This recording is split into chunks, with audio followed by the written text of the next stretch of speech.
महाराष्ट्रभर सध्या दोन घटना चर्चेत असून बीड आणि झालेले जे काही हत्याकांड असेल तर यामधील तरुणांना नेमकं काय वाटतं याविषयीच आपण त्यांच्याशी आज बातचीत करणार आहोत. तर जे आता संतोष देशमुख यांची जी हत्या झाली किंवा काय वाटतं एकंदरीत?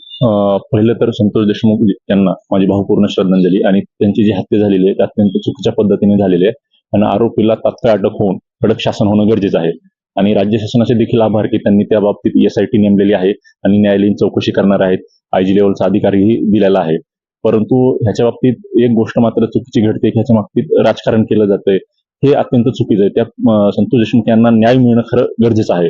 आणि ही काही जी काही त्यांची हत्या झाली त्याच्या मागे कुठेतरी ते जी कंपनी आलेल्या आहेत नवीन बीडमध्ये कंपन्या आलेल्या आहेत, सौर ऊर्जेच्या असतील किंवा पवन ऊर्जा असतील, त्या माध्यमातून त्यांच्याकडनं खंडणी वसूल करणं हे ते प्रकार वाढत आहेत.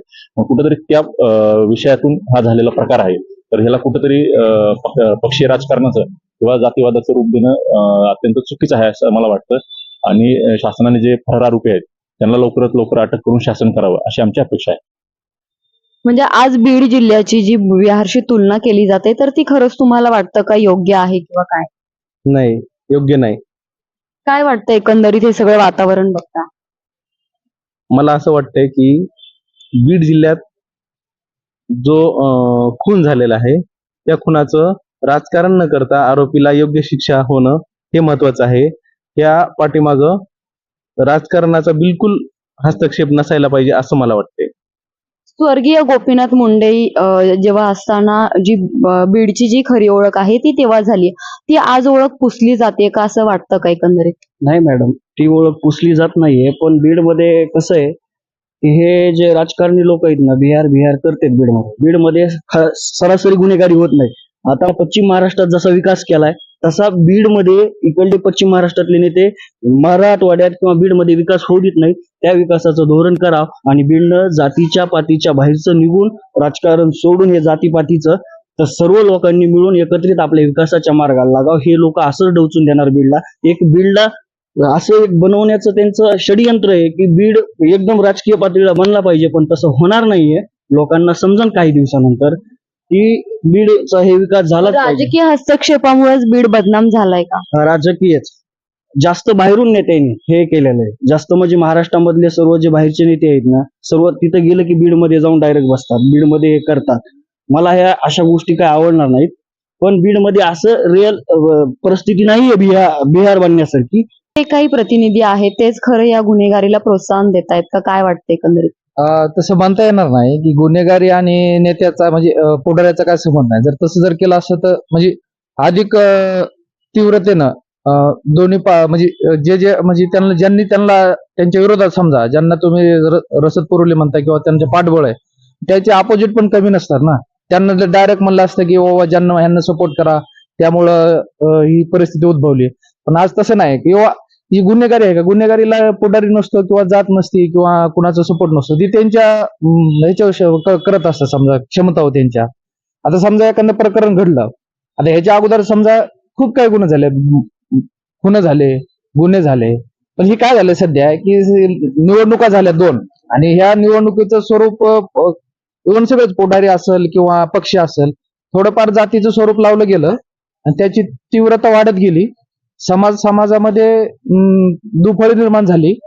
त्यामुळं ही कुठंतरी राजकारण न होता ही त्याला स्वरूप ही गुन्हेगारी पार्श्वभूमी लावली पाहिजे, पण त्याला राजकीय स्वरूप न लावता ही गुन्हेगारी पार्श्वभूमी लावली पाहिजे.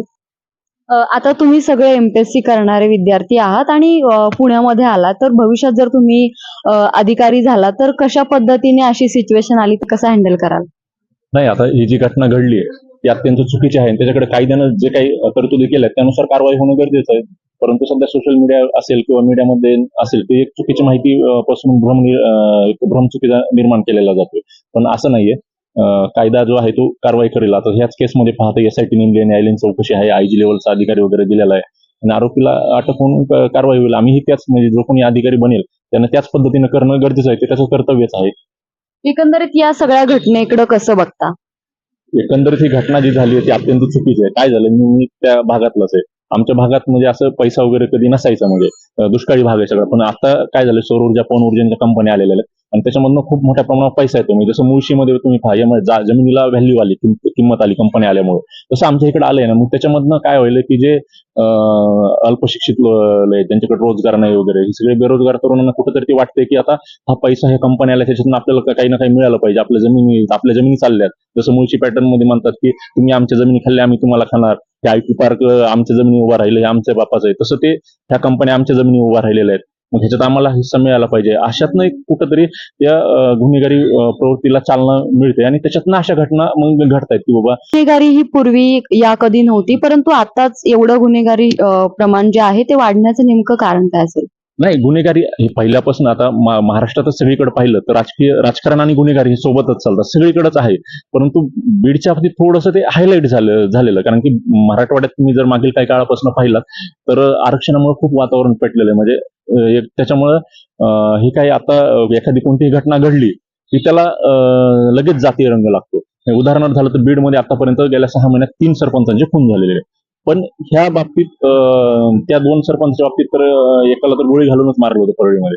पण त्या बाबतीत काहीच म्हणजे जास्त कोणी चर्चा होत नाही वगैरे सोशल मीडियाच्या बाबतीत.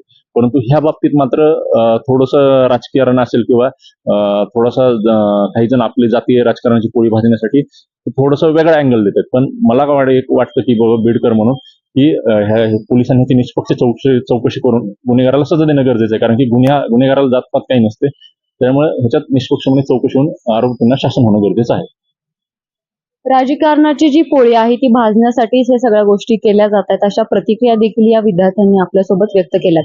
प्राची केदारी, लोकल 18, पुणे.